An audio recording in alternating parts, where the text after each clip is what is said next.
하나님은 영이시니 예배하는 자가 영과 진리로 예배할지니라. 사랑의 아버지 하나님, 하나님의 거룩한 자녀들이 주님의 전에 모였습니다. 마음과 뜻과 정성을 다하여 드리는 우리의 예배를 기뻐 받아주시고 한량없는 은혜를 부어 주시옵소서. 성부, 성자, 성령님께 세세무궁토록 영광이 있을지이다.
지난 한 주간 하나님과 나만이 알고 있는 죄를 고백하는 자매의 기도를 드리겠습니다.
자비하신 하나님 아버지, 이 시간 우리가 고백한 모든 허물과 죄를 용서하여 주시옵소서.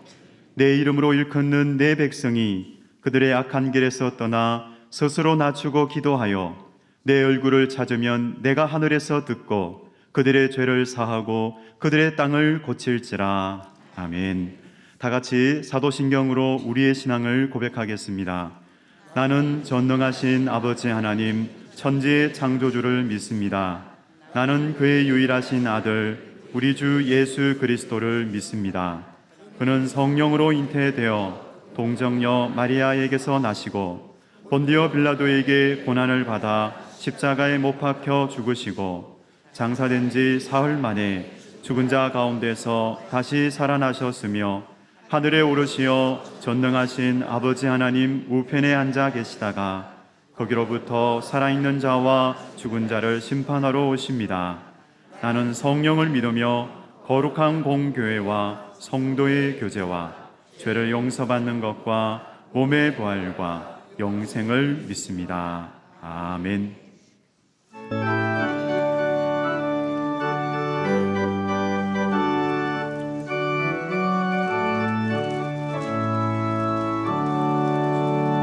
찬송으로 보답할 수 없는 큰 사랑 주님께 영광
자리에 앉으시겠습니다.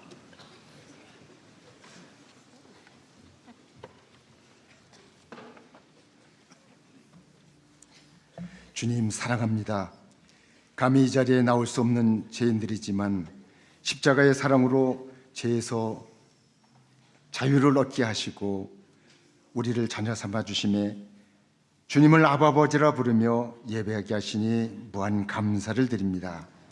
이 모든 것이 하나님의 은혜임을 알기에 오늘 이 시간 우리의 마음과 정성을 다하여 신령과 진정으로 예배드리오니 주님 영광 받아주시고 주님의 임재를 경험하는 귀하고 복된 시간이 되게 하여 주옵소서. 2019년 선교적 교회 세상을 향해 가라는 큰 비전을 허락하시고 매주일 저녁 귀한 강사님을 통하여 선교적 교회로서 세상에 나가 해야 할 일들을 깨닫게 하시니 감사를 드립니다. 어둡고 혼탁한 시대에 십자가의 능력과 사랑으로 청주를 비롯하여 이 나라 이 민족 열방위에 이르기까지 하나님의 사랑을 실천함으로 예수님의 참된 모습을 보여주는 상당교회가 되게 하여 주옵소서. 특별히 담임 목사님 목회 사역 위에 기름 부어 주시고 마지막 시대의 목사님을 통하여 하나님의 크신 뜻을 이루어 나가실 수 있도록 하늘의 능력과 권능을 더하여 주시고 강건하게 하옵소서.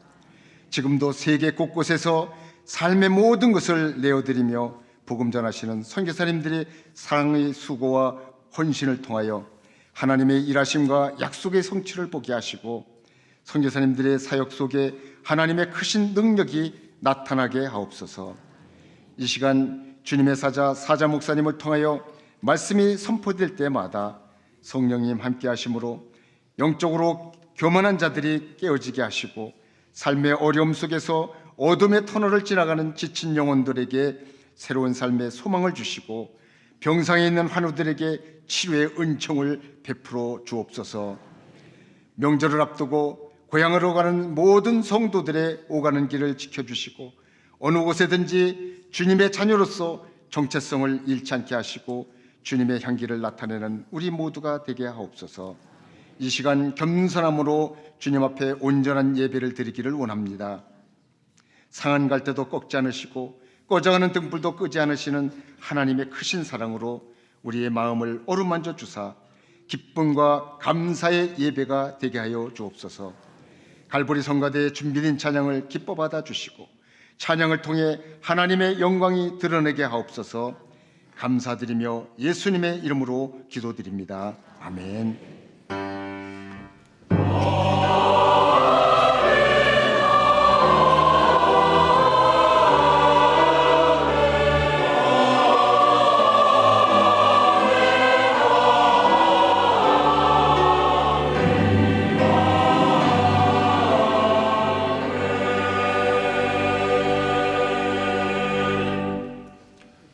성시교독은 교독문 58번입니다. 보라, 형제가 연합하여 동거함이 머리에 있는 보배로운 기름이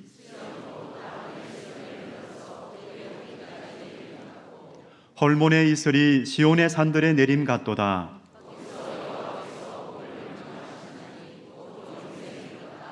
아멘. 주일 아침 하나님께서 우리에게 주시는 말씀은 구약 성경 시편 1편 1절에서 6절입니다. 구약 성경 804쪽입니다.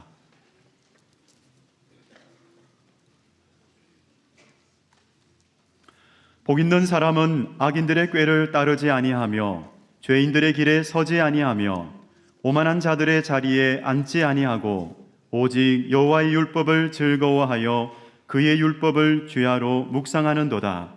그는 시냇가에 심은 나무가 철을 따라 열매를 맺으며 그 잎사귀가 마르지 아니함 같으니 그가 하는 모든 일이 다 형통하리로다.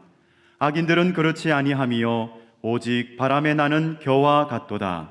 그러므로 악인들은 심판을 견디지 못하며 죄인들이 의인들의 모임에 들지 못하리로다. 무릇 의인들의 길은 여호와께서 인정하시나 악인들의 길은 망하리로다. 이는 하나님의 말씀입니다. 아멘.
감사 영광의 박수 드리겠습니다. 귀한 찬양 감사합니다.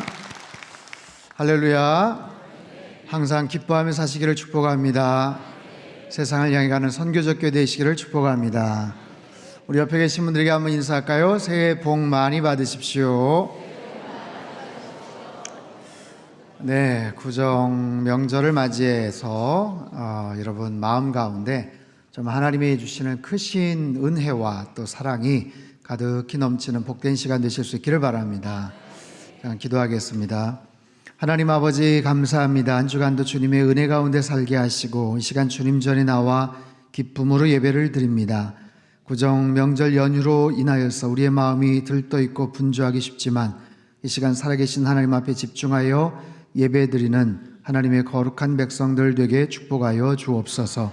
시종을 주님께 의탁드리며 귀하신 예수님의 이름으로 기도합나이다. 아멘.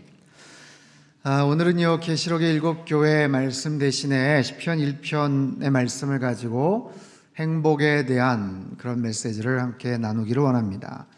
사실 시편 1편은요 이전에도 제가 한번 설교를 했었고 또 큐티 강의와 또 여러 차례 강조를 하고 또 말씀을 나눴던 적이 있어요. 근데 구정 연휴를 맞이해서 행복이란 뭔가, 복이란 뭔가, 거기에 대한 개념, 그 정의와 그것을 얻는 비결 방법이 무엇인가, 또 우리가 어떤 행복한 복 있는 사람으로 살 것인가, 조금 다른 내용으로 함께 말씀을 나누기를 원합니다. 자, 우리 일반적으로 복 또는 행복, 또 축복, 이것을 다 같은 개념으로 사용을 하고 있습니다. 크게 구분을 지어서 이렇게 활용하거나 사용하지는 않는 것 같아요. 그런데 그 복을 얻거나 누리는 것에 대한 약간의 이해가 좀 차이가 있어요. 가장 일반적인 또 보편적인 그런 개념으로는 이 복이라는 것, 외부의 어떤 조건을 통해서 내가 복을 얻게 된다라는 그런 이해를 갖고 있죠. 조금 전에 인사한 것처럼 새해 복 많이 받으세요. 받으세요. 자, 누구로부터 복을 받나요? 물론 하나님으로부터 복을 받겠죠. 복이라는 것은 받는 거구나. 외부로부터 나에게 유입이 되는 거구나. 내가 가만히 있으면 이 복이 때로는 떼굴떼굴 굴러서 오는구나. 어떤 그런 개념으로 이해를 한다는 것이죠. 우리나라 사람뿐만 아니라 세계 모든 사람들이 이 부분에 대해서 참 관심을 많이 갖죠. 특별히 중국 사람들 복에 대한 얼마나 많은 관심과 애착을 갖고 있는지 몰라요. 그래서 이 복복자라는 단어를 어떨 때는 거꾸로 써 있는 식당을 만날 때가 있습니다. 그래서 이 복이 떨어져라, 쏟아져라, 어떤 그런 개념이죠. 그래서 이 복이라는 것, 어떤 특별히 찾아온 행운을 통해서 복이 나에게 굴러 들어온다, 나에게 주어진다, 그렇게 보통은 이해를 합니다. 또 다른 개념, 또 다른 이해는요, 보다 더 실제적인 행복에 대한 개념인데, 미국의 프린스턴 대학의 노벨 경제학상을 받은 다니엘 카네만이라는 교수가 이 행복에 대해서 행복이란 일상의 즐거움이 수반돼야 된다, 이제 그런 개념으로 이렇게 설명을 해요. 행복이란 하루에 기분 좋은 시간이 얼마나 되는가에 의해 결정이 된다. 행복이란 하루에 기분 좋은 시간이 얼마나 되는가에 의해 결정이 된다. 즉, 기분 좋은 시간이 많으면 많을수록 오늘 하루 내가 기분 좋은 시간이 많았다 그러면 내가 그만큼 더 행복했다라는 것이죠. 아침에 일어나서 기분 좋게 산책을 하고 또 맛있게 아침 밥을 먹고 또 근사한 음악을 들으면서 커피 한 잔을 마시고 일터에 가서 편안한 친한 사람들과 편안한 대화도 나누고 내가 좋아하는 일들을 열심히 하는 것, 그리고 시간이 되고 짬이 나면 읽고 싶은 책을 읽고 영화도 보고 싶은 TV 프로그램을 재미있게 보고, 이것은 대단할 것은 없지만 소소한 우리 일상에서 누릴 수 있는 행복이라고 말할 수 있겠죠. 즉, 즐거움만 잘 누릴 수 있어도 우리는 행복한 인생이 될 수 있다, 그런 개념이에요. 자, 이 카네만 교수가 말합니다. 돈이 많으면 그렇다면 행복할까? 사람이 돈이 많다면 과연 행복할까? 당연히 행복하겠죠. 당연히. 근데 좀 더 전문적으로 정확하게 수치를 들어서 얘기합니다. 돈이라는 것이 우리의 행복에 분명히 영향을 끼치는데, 구체적으로 1년 연봉 2천만 원 정도 버는 사람과 9천만 원 정도 버는 사람의 분명히 그 돈의 차이만큼 2배 이상 행복할 수 있는 아마 그런 내용이 분명히 있다, 그렇게 얘기를 합니다. 근데요, 그 이상이 되면 1년에 9천만 원이 아니라 몇 억을 벌고 10억을 벌고 50억을 번다면 10배 더 행복하고 50배 더 행복해지는가? 그거는 아니라는 거예요. 돈을 통해서 우리가 행복해질 수 있는 그런 기준, 수치가 그 정도 선에서는, 그 이하는, 그 이상은 비슷하다라는 거예요. 그래서 이 돈에 대한 그런 분명한 행복을 가져다 주는 어떤 요소가 있긴 하지만 어느 정도 일정한 금액 이상은 사실은 거기에서 거기다. 그거보다 더 중요한 것은 처음에 말한 것처럼 일상에서의 즐거움을 내가 누릴 수 있느냐. 아무리 은행에 창고에 어마어마한 정말 돈을 쌓아놓는다고 해도 일상에서의 그 소소한 행복을, 즐거움을 누리지 못하면 행복할 수 없다라는 거죠. 굉장히 건강한, 균형 잡힌 행복에 대한 이해인 것 같아요. 자, 그런데 성경은요, 여기에서 한 단계 조금 더 들어갑니다. 행복에 대해서 뭐라고 말을 할까? 제가 오늘 설교의 제목을 하나님의 복덩어리 이렇게 정했어요. 여러분, 설교 제목 그냥 나오는 거 아닙니다. 오랫동안 고심했습니다. 시편 1편 너무나도 잘 알고 있고 우리가 또 알고 있는 그런 내용이기 때문에 제목을 어떻게 잡을까 고민을 하다가 하나님의 복덩어리, 하나님 복덩어리. 그래서 인터넷에서 복덩어리 쳐봤더니 보고 전문집이 이렇게 딱 나오더라고요. 아무튼 복덩어리는 여러분, 우리가 잘 이해하는 것처럼 행운이나 행복을 가져다주는 사람, 그것을 비유적으로 가리키는 말이에요. 우리 며느리가 복덩어리야. 시집 오고 나서 우리 집안이 폈어. 그런 거죠. 우리 회사에 이번에 신입사원이 한 명이 들어왔는데 이 친구 완전히 복덩어리야. 이런 이야기를 나누곤 합니다. 즉, 복덩어리란 소유를 통해서 내가 행복해지는 것, 그게 아니고 두 번째 얘기했던 것처럼 어떤 즐거운 시간을 확보하기 때문에, 그럼 그 조건이 형성되지 않으면 불행해지고, 그런 개념이 아니고 내가 그냥 아예 복의 주체가 된다라는 의미입니다. 내가 외부의 환경이나 어떤 소유에 의해서가 아니라 내 자신이 아예 복의 주체가 된다. 여러분, 성경의 수많은 사람들을 보십시오. 그 사람 자체가 복의 주인공이 되고 복 있는 사람들인 경우가 대부분이에요. 하나님께서 아브라함에게 이렇게 말씀을 하셨죠. 창세기 12장 1절 2절 같이 한번 읽어볼까요? 시작. 여호와께서 아브라함에게 이르시되 너는 너의 고향과 친척과 아버지의 집을 떠나 내가 내게 보여줄 땅으로 가라. 내가 너로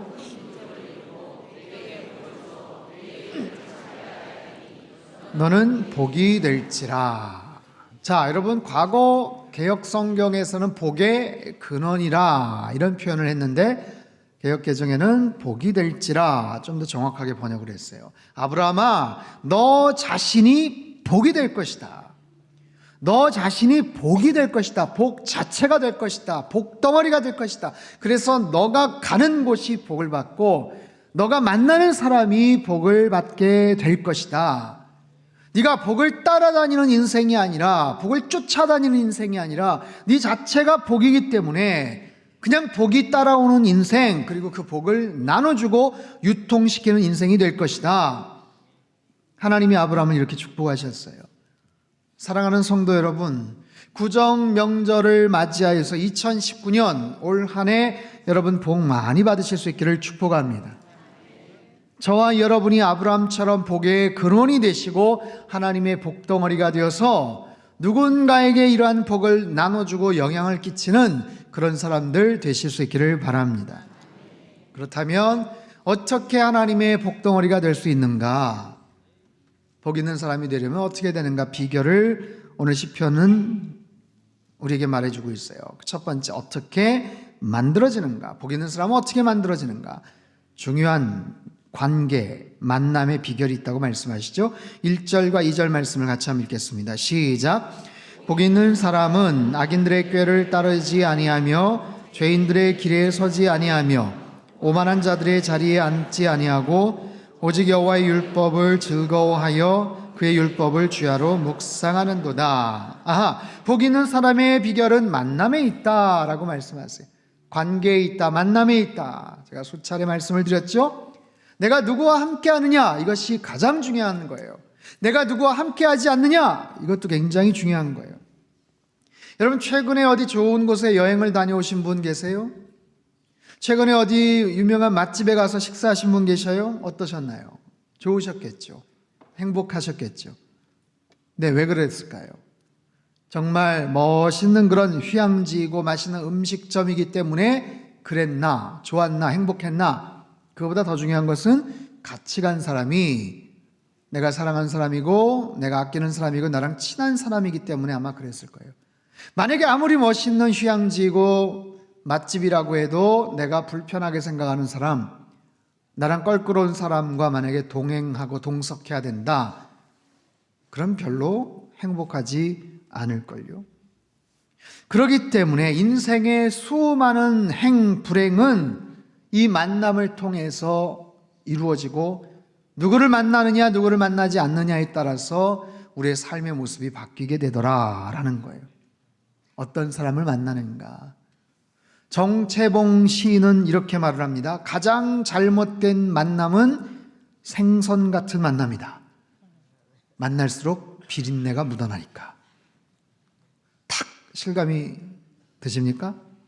만나면 만날수록 가까워질수록 비린내가 나고 악취가 나고 계속해서 잘못된 영향을 받는다면, 문제가 생긴다면 그런 만남은 피해야 되겠죠. 얼마나 위험하고 잘못된 만남이겠어요. 여러분, 성경은요 수많은 사건과 이야기들을 통해서 우리가 어떤 사람을 사귀어야 되는가, 어떤 사람을 만나야 되는가, 만나지 말아야 되는가 말씀하고 계셔요. 오늘 본문에도 말하시죠. 악인의 꾀를 따르지 않고 죄인들의 길에 서지 않고 오만한 자와 함께 앉지 않는 것, 그것만으로도 우리가 복 있는 사람이 될 수 있다라고 말씀을 하세요. 저와 여러분의 삶 속에 악한 영향력을 혹여라도 끼칠 수 있는 사람이 있다면 여러분 피하시기를 바랍니다. 그들과의 교제, 그 만남이 여러분의 생각을, 여러분의 마음을, 여러분의 행동을, 여러분의 태도를, 여러분의 운명을 굉장히 치명적으로 영향을 끼칠 수가 있기 때문에 그래요. 대신 하나님과의 만남에 집중하셔야 돼요. 하나님과의 만남, 그 만남을 어떻게 우리가 추구하고 따라갈 것인가? 결국 하나님의 말씀에 있어요. 하나님의 말씀, 하나님의 뜻이, 생각이 담겨져 있는 하나님의 말씀을 통해서, 큐티를 통해서, 묵상을 통해서 하나님과 더 깊은 만남과 교제를 이룰 수 있더라라는 거예요. 복 있는 사람은 여호와의 율법을 즐거워하여 그 율법을 주야로 묵상하는 도다. 여러분 그렇게 사십니까? 하나님의 말씀을 즐거워하세요? 주야로 묵상하고 계세요? 세상에 좋은 글과 말들이 얼마나 많습니까? 그런데 하나님의 말씀은 단지 나의 지성을 깨워주고 나의 감성에 촉촉한 위로를 적셔주는 그런 말씀이 아니에요. 세상에 뛰어난 어떤 석학이나 위인의 그런 잠언집이 아니에요. 하나님의 말씀은 온 천지 만물을 창조하시고 그 천지 만물을 소유하시고 지금도 아무런 탈이 없이 운행하고 계시는 그 하나님의 놀라운 통찰력과 지혜가 담겨져 있는 말씀이에요. 하늘의 지혜가 담겨져 있는 말씀, 천국의 소망이 담겨져 있는 말씀, 이 하나님의 말씀은 우리에게 위로를 주고 생명을 주고 능력을 주시는 줄 믿습니다. 이 하나님의 말씀을 더욱더 깊이 묵상하시고 하나님과의 좋은 만남을 계속해서 만들어 가실 수 있기를 축복합니다. 두 번째로, 복 있는 사람, 하나님의 복덩어리와 같은 사람의 모습은 어떠한 것인가? 3절과 4절을 같이 한번 읽어보겠습니다. 시작. 그는 시냇가에 심은 나무가 철을 따라 열매를 맺으며 그 잎사귀가 마르지 아니함 같으니 그가 하는 모든 일이 다 형통하리로다. 악인들은 그렇지 아니하며 겨와 같도다. 자, 두 군데 제가 밑줄을 걷어요. 시냇가에 심은 나무, 바람에 나는 겨. 성경은 많은 비유와 은유와 상징, 이미지로 구성이 되어 있는데 이것은 그냥 글자가 아니고 여러분 마음속에, 머리가 아니라 마음속에 아예 하나의 사진처럼 딱 기억을 해주시면 좋을 것 같아요. 시냇가에 심은 나무, 바람에 나는 겨. 시냇가에 심겨진 나무, 여러분 나무는요 위치가 중요합니다. 어느 위치에서 자라느냐가 핵심이에요. 운명을 결정지어요. 시냇가에 심겨진 나무는 때를 따라 열매를 맺는데요, 잎사귀가 마르지 않는데요, 모든 일이 다 형통하대요. 열매를 맺어야 되는데 열매를 맺지 못하면 속상하죠. 때가 되었는데 열매를 맺지 못하면 얼마나 상심하겠어요. 근데 철을 따라서 열매를 맺는다. 40대, 50대에 맺을 열매가 있어요. 40대, 50대에 맺어야 될 열매인데 20대에 맺을 열매를 욕심을 내시면 안 돼요. 20대에도 맺을 열매가 있고요, 30대, 40대에 맺을 열매도 있고요, 60대, 70대에 맺을 열매도 있고요. 근데 보세요, 열매라는 것은 내가 기를 쓰고 맺는 게 아니고 맺혀지는 겁니다. 나무는 위치가 중요하다고 그랬죠? 사람도 마찬가지죠. 장소, 위치가 대단히 중요합니다. 어떤 가정에서 성장하느냐, 어떤 환경, 어떤 상황에서 근무하느냐, 어느 교회에서 신앙생활하느냐, 어떤 분들과 주로 교제를 나누느냐, 분명히 영향을 받게 되어 있어요. 여러분 어떤 곳에서 일하고 계십니까? 여러분의 가정의 모습은 어떠하십니까? 여러분 어떤 사람들과 주로 어울리십니까? 어떤 곳, 어떤 진로를 찾기 원하십니까? 여러분 돈 많이 준다고 가시면 안 돼요. 유명해질 것 같다고 가시면 안 돼요. 재미있을 것 같다고 가시면 안 돼요. 생명의 원천인 주님의 말씀, 임재, 주님을 예배하는 곳, 주님이 기뻐하시는 곳인가 아닌가, 그것을 확인하셔야 돼요. 그러면 열매는 자동적으로 맺혀져요. 여러분 나무가 중요한 것 같지만 사실은 나무보다 더 중요한 것은 그 환경이에요. 아무리 나무가 중요해도 생명의 원천과 연결이 되어 있지 않으면 열매를 맺을 수가 없는 거예요. 열매는 자동적으로 맺혀집니다. 아직까지 아무 열매가 없다, 조바심 내지 마십시오. 내가 성실하게 정말 진실하게 살아오고 있다면 조금 더 시간이 되면 분명히 하나님께서 주시는 풍성한 열매가 있을 줄 믿습니다. 자동적으로 맺혀지는 거예요. 또한 생명의 그 주님과 교제를 하면 잎사귀가 마르지 않는데요. 잎사귀가 마르지 않는다. 여러분 이게 얼마나 큰 축복인지 아세요? 이것은 우리의 외양을 가리킵니다. 우리의 태도를 말합니다. 우리의 삶의 자세를 말합니다. 누구를 만나도 부끄럽지 않고, 누구를 만나도 당당하고, 하나님께서 주시는 영적인 자신감 속에서 그렇게 살아갈 수 있게 되더라. 당당하게 언제나 푸르고 푸른 그런 청청한 잎사귀와 같은 그런 존재로 살아가실 수 있기를 바랍니다. 또한 하는 일마다 다 잘 될 것이다. 형통하게 될 것이다. 왜요? 뿌리가 튼실하기 때문에. 왜요? 시냇가에 심겨졌기 때문에. 어디에 심겨져 있느냐 중요한 거예요. 내가 어떤 나무이냐 보다도 어디에 심겨져 있느냐, 지속적으로 내가 영적인 은혜를 공급받고 있느냐, 그게 더 중요하다는 거예요. 시냇가에 심은 나무. 반면에 악인은 어떤가? 바람에 나는 겨와 같다라는 거예요. 바람에 나는 겨. 여러분 인생에는 얼마나 많은 바람이 있습니까? 지금까지 살아오시면서 얼마나 많은 크고 작은 바람과 풍랑을 경험을 하셨나요? 많은 바람이 불어옵니다. 많은 파도가 불어칩니다. 바람이 불지를 말든지 아니면 바람이 불어도 견딜 수 있는 튼튼한 나무 같은 존재면 괜찮은데, 바람이 사정없이 여기저기서 크고 작은 모습으로 불어오는데 겨와 같이 속이 텅 빈 그런 존재다. 여러분 얼마나 슬픈 존재예요. 한 인생이, 한 사람의 삶의 결산을 보면서 바람에 나는 겨와 같다. 여러분 그건 굉장히 슬픈 거죠. 겨라는 건 뭐예요? 무익한 거예요. 내용이 없는 거예요. 알맹이가 없는 거예요. 그리고 가벼운 거예요. 그래서 크고 작은 바람이 불 때마다 내 의지와 상관없이 꼭 붙들어 있고 붙잡고 있고 싶은데, 한 곳에 머물고 싶은데 바람이 불 때마다 그냥 사정없이 움직여야 되는 거예요. 여기저기 눈치를 봐야 되는 거예요. 이리저리 흔들리며 어쩔 줄을 몰라 하는 거예요. 하나님은요, 우리가 바람에 나는 겨와 같은 인생 되지 않기를 원하셔요. 복 있는 사람으로 사시기를 주님의 이름으로 축원합니다. 그래서 시냇가에 심겨진 튼실한 모습으로 열매를 맺는 인생, 입이 푸르른 인생, 만사가 형통한 그런 인생 되실 수 있기를 바랍니다. 여러분, 이제 명절을 맞이해서 가시기도 하고 또 가족들을 맞이할 터인데, 온 가족이 모여 있을 때 한번 생각해 보십시오. 무엇보다 우리 가정의 뿌리를 한번 생각해 보세요. 내가 서 있는 영적인 뿌리는 어떠한가?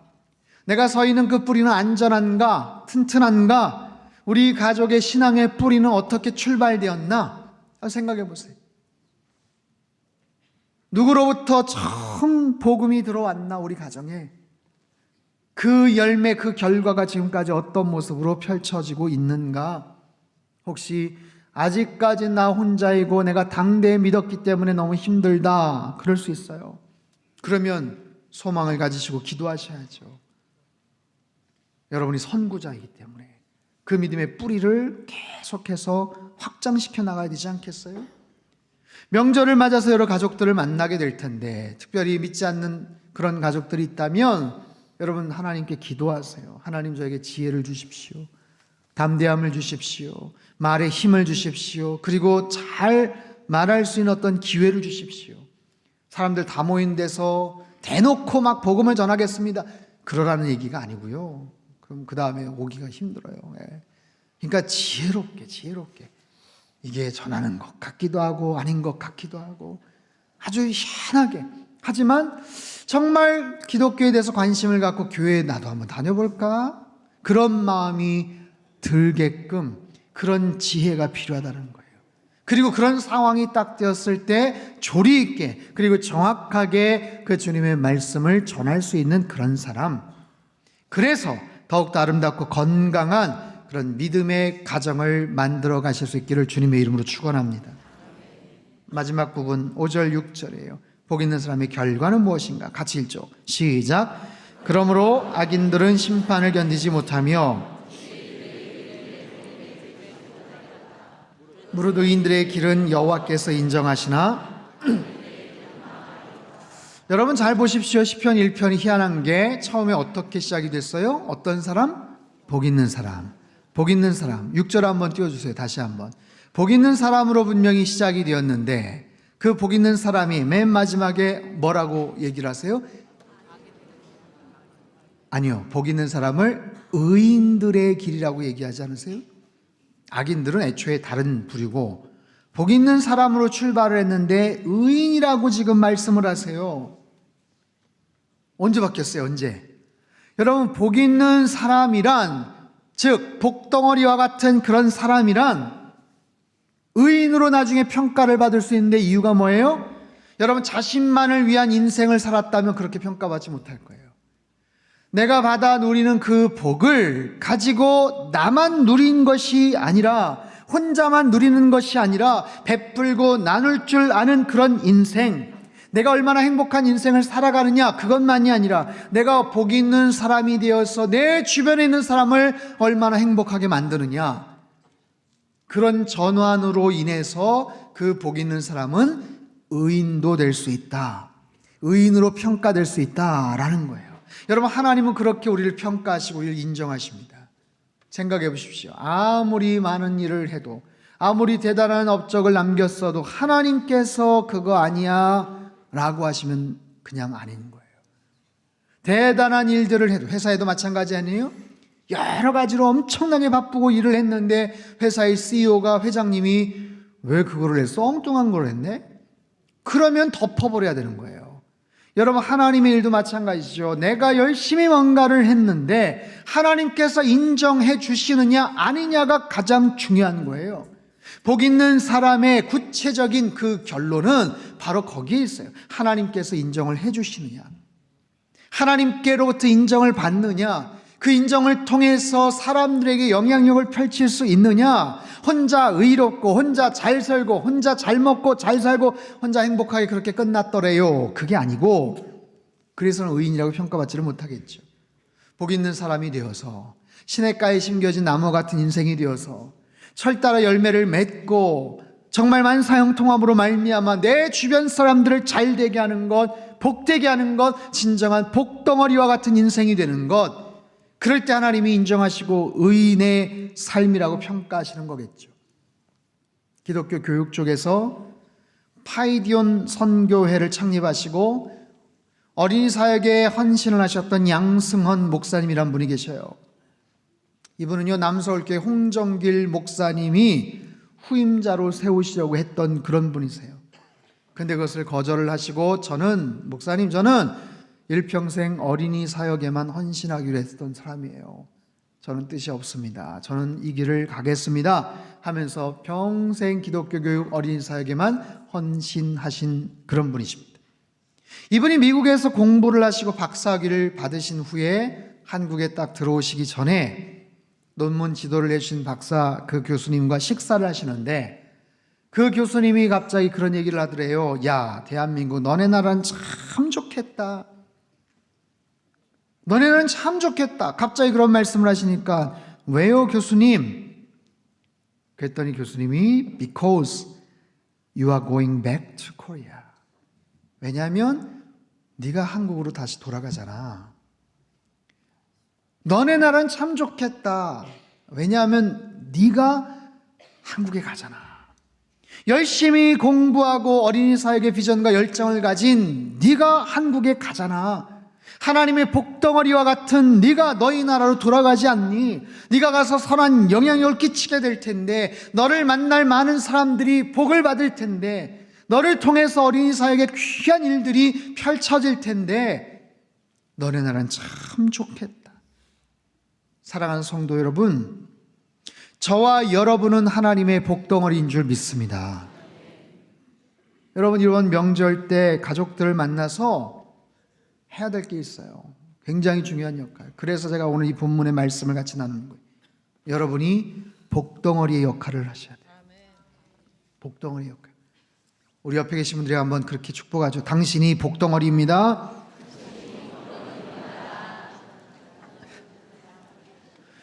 여러분, 가족들 모이면 누가 제일 복 있는 사람이에요?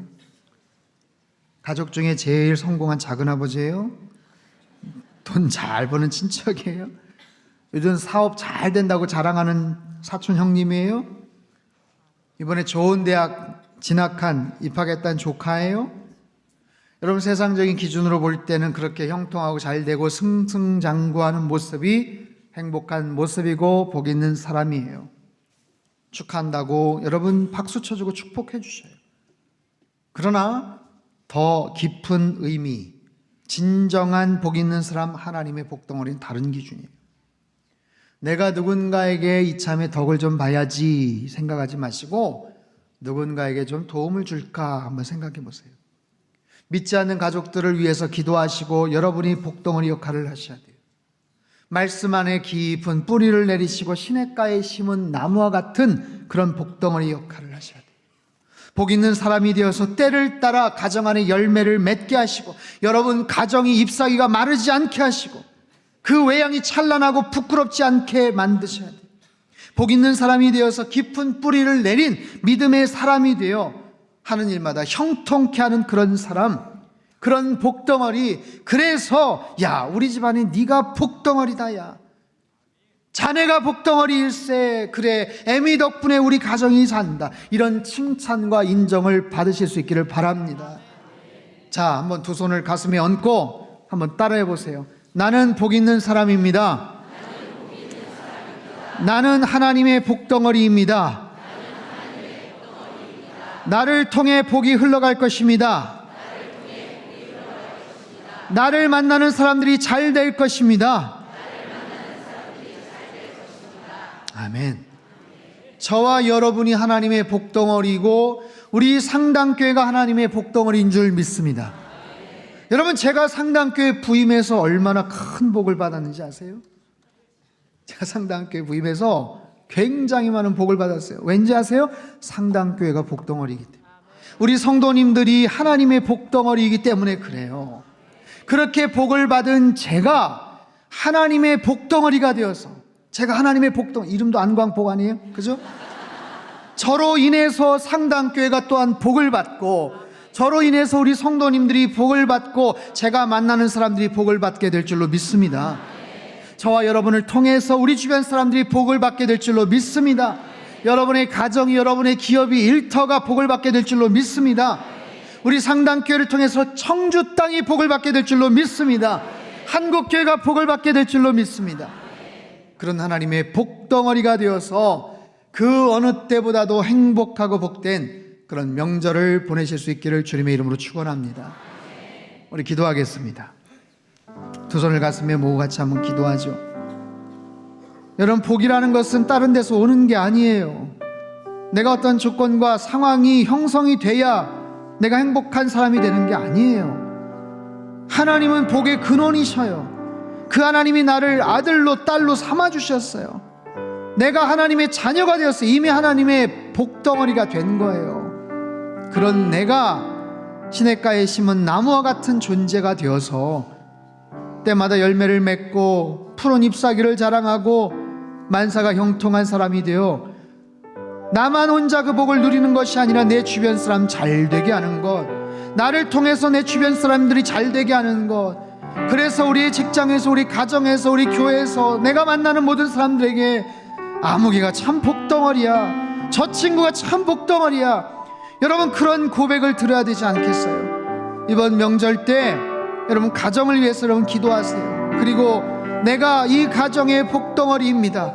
내가 정말 이 가정을 위해서 기도하겠습니다. 나를 통해서 하나님의 놀라운 복이 흘러가게 하여 주시옵소서. 상당교회를 통해서 청주 땅에 이 한국교회 하나님의 복이 흘러가게 하여 주시옵소서. 우리 같이 한번 통성으로 기도하겠습니다. 함께 기도합니다.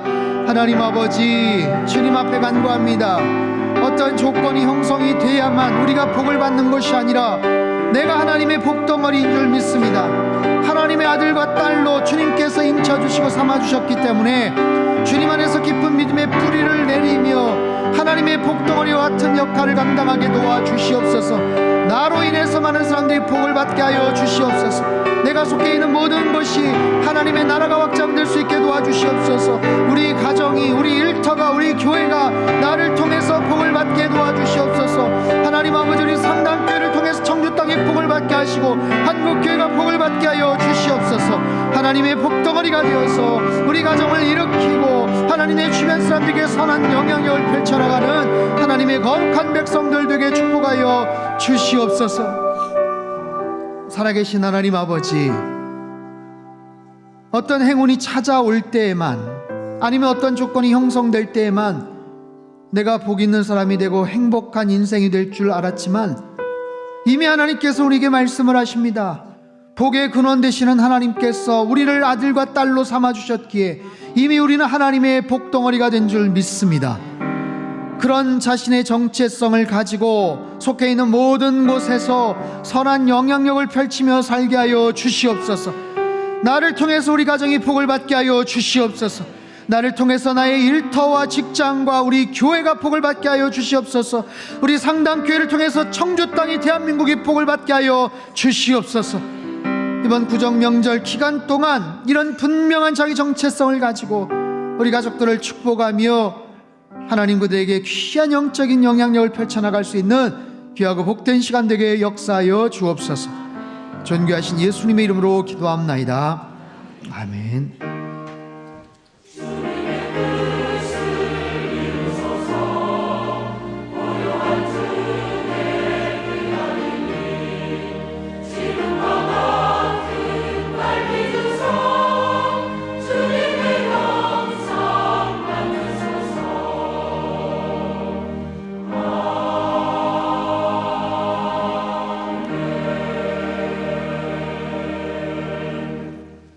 찬송가 292장을 찬양하겠습니다.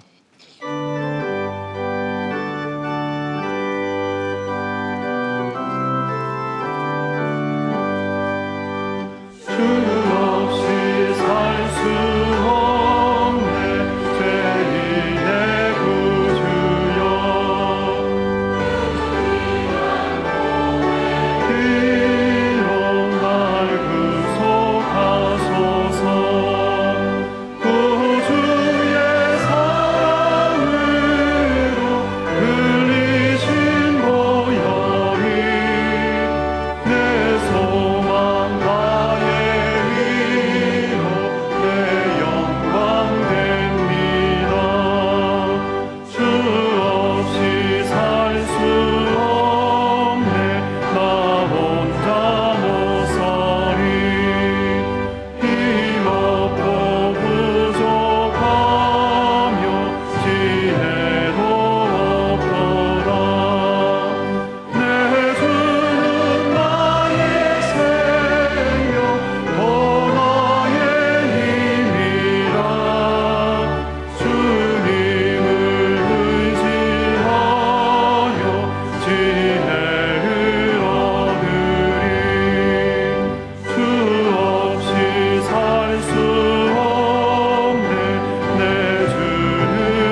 준비하신 귀한 예물을 두 손에 모아 드시기 바랍니다. 사랑의 하나님 아버지, 우리를 하나님의 복덩이로 부르시니 감사합니다. 하늘의 지혜와 소망이 담겨진 주의 말씀을 날마다 묵상하며 시냇가에 심은 나무처럼 생명의 주님과 교제하는 인생이 되게 하옵소서. 그리하여 가정이나 교회나 일터에서나 우리를 만나는 사람들이 복을 받게 하여 주옵소서. 어디서나 복된 사람으로 인정받으며 살게 하여 주옵소서. 이 시간 우리에게 베푸신 은혜에 감사하여 마음과 뜻을 다해 준비한 예물을 올려드립니다. 이 예물을 기쁘게 받아 주옵소서. 풍성한 열매를 바라며 씨를 심는 농부처럼 11조의 예물을 드립니다. 은혜의 단비를 내려주셔서 손으로 수고하는 일마다 형통하게 하여 주옵소서. 작은 예물이라도 범사에 감사하라는 주님의 뜻을 따라 드리오니 기쁨과 감사로 살아가게 하옵소서. 선교지에서 땀 흘려 수고하시는 선교사님을 위해 기도하며 선교 예물을 드리오니 한 영혼 한 영혼이 주께로 돌아오는 구원의 역사가 일어나게 하여 주옵소서.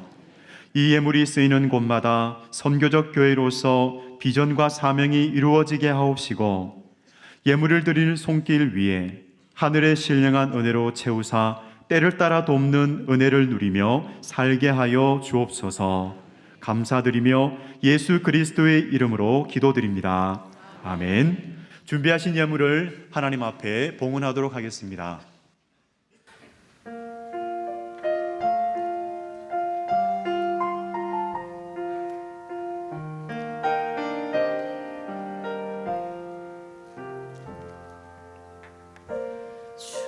주님은 다 듣고 계셔 내 기도를 나의 눈물에 나의 한숨에 아파하시며 듣고 계시네. 주님은 다 알고 계셔 내 모든 것 나의 연약함 나의 부족함 나의 감추고 싶은 모든 것 상처투성이 내 지친 몸과 마음으로 주께 엎드려 나를 받아주소서 나를 사용하여 주소서 기도합니다. 예배합니다. 내 주인이신 주님 앞에 주의 따스한 품에 안아주소서. 폭풍 중에 내 쉴 곳은 주님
할렐루야. 여러분 행복하십시오. 공동기도 제목으로 함께 기도하겠습니다. 하나님이시여 우리 민족에게 은혜와 평화를 허락하여 주소서. 세상을 향해 나아가는 선교적 교회 되게 하소서. 가정마다 예배와 말씀이 회복되게 하시고 믿음의 유산을 물려주게 하소서. 성도들의 건강과 일터를 지켜주셔서 하나님께 쓰임받으며 살게 하소서. 아멘. 교회 소식입니다. 설 명절 연휴 관계로 오늘 저녁 예배와 5일 화요 중보 기도회, 6일 수요 예배, 아기 교회 예배는 없습니다. 설 명절 가정 예배 순서지는 동서문에 준비되어 있습니다. 온 가족 새벽 예배가 9일 토요일 오전 6시에 샬롬홀에서 있습니다. 성가 담당은 강서 교구입니다. 3.1절 100주년 나라사랑 걷기 대회가 3월 1일 금요일 오후 2시 우심천 롤러스케이트장에서 있습니다. 구역장 개강 모임이 8일 금요일 오전 10시에 착한 교회에서 있겠습니다. 새가족 섬김이 학교가 17일 주일 오후 2시에 비전홀에서 있겠습니다.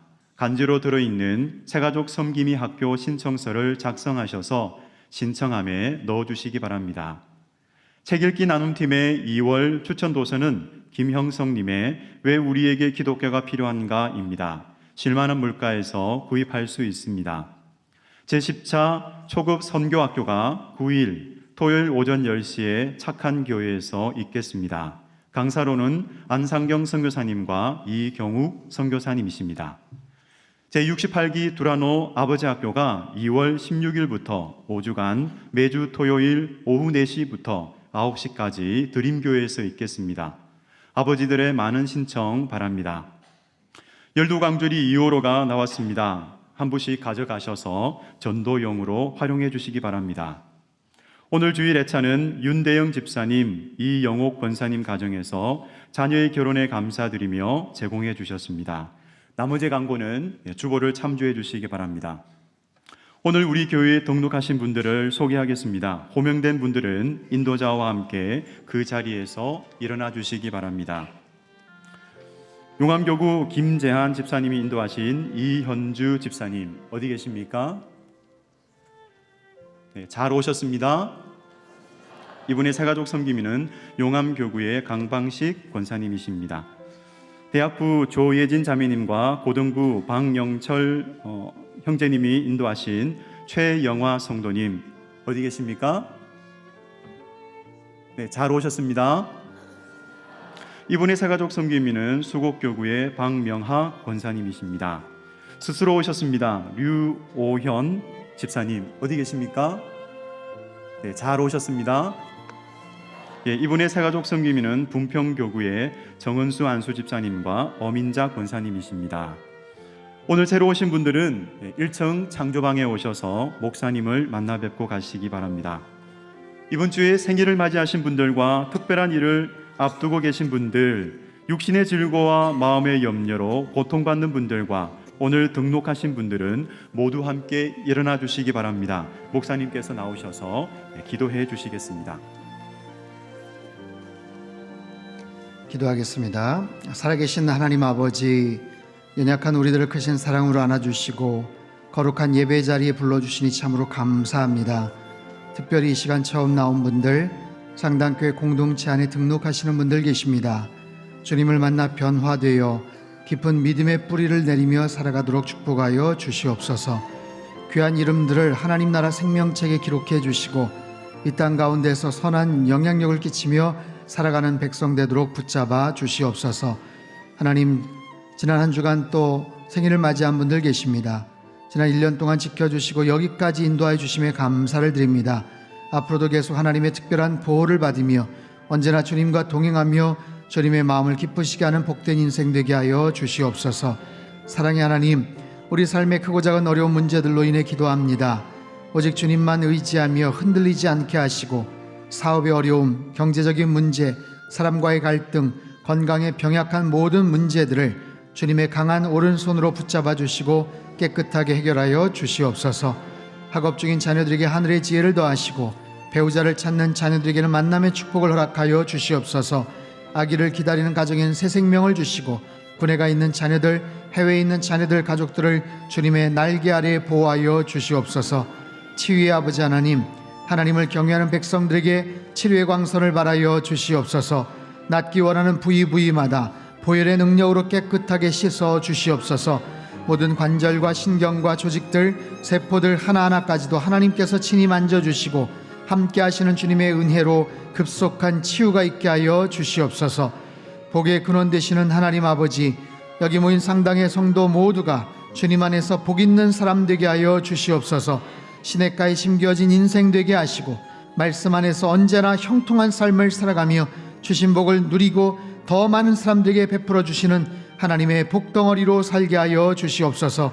명절을 맞아 가족들과 행복한 시간 갖게 하시고 원근 각처로 흩어지는 모든 곳에서 주님의 보호와 하늘의 평강을 누리는 복된 한 주간 되게 인도하여 주옵소서. 존귀하신 예수님의 이름으로 축복하며 기도하옵나이다. 아멘. 다 같이 환영과 격려와 축복의 박수 보내주시겠습니다.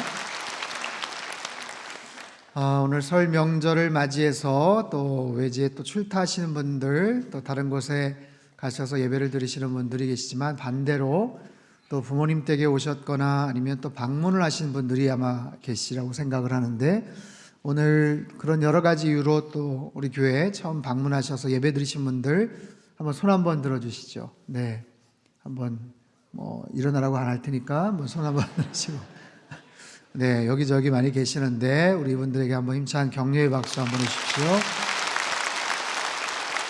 섬기는 교회 가셔서 또 열심히 믿음 생활 잘 하실 수 있기를 바랍니다. 오늘 12강줄이 2월호가 나왔습니다. 다른 때보다도 좀 두꺼운 분량으로 나왔는데, 특별히 우리 저녁 예배에 오셔서 귀한 말씀 전해주신 우리 목사님들, 교수님의 그 내용이 여기 쭉 소개가 되어 있고요.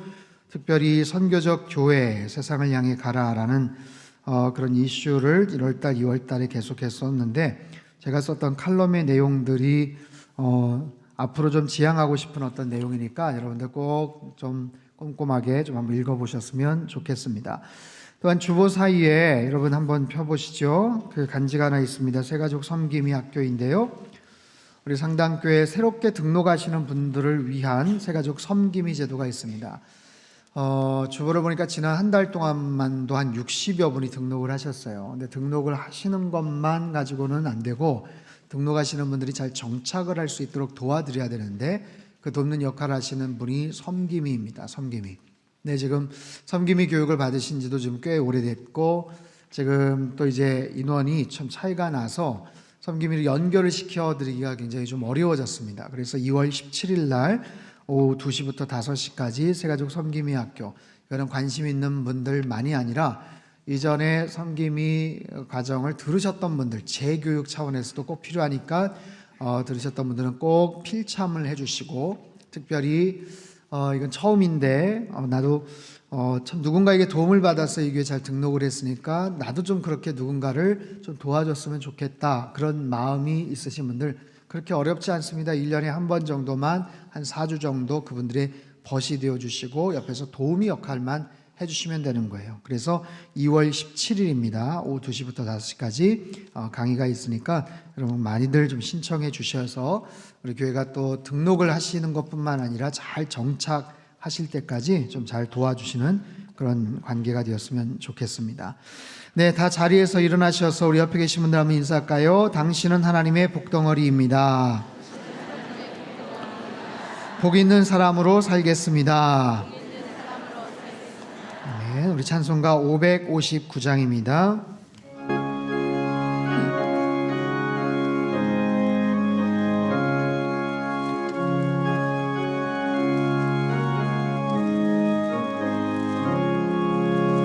사철의 봄바람 불어있고 하나님 아버지 모셨으니 믿음의 반석도 든든하다.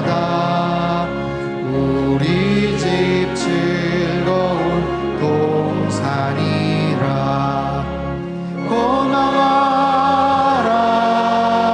임마누엘, 예수만 섬기는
임마누엘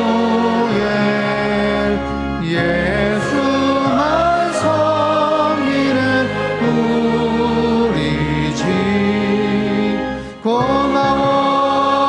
고마워라 임마누엘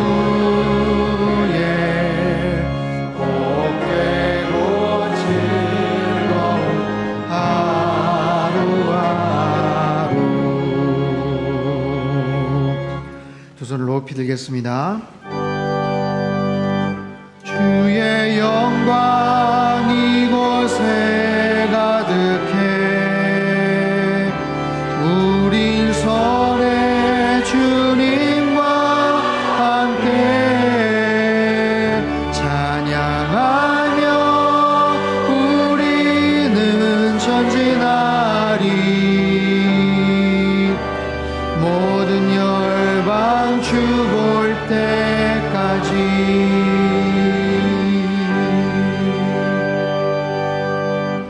사랑의 하나님 아버지, 주의 백성들이 이제 세상을 향해 나아갑니다. 두 손 꼭 붙잡아 주셔서 복의 근원 되시는 주님 안에서 형통한 인생 되게 축복하여 주시옵소서.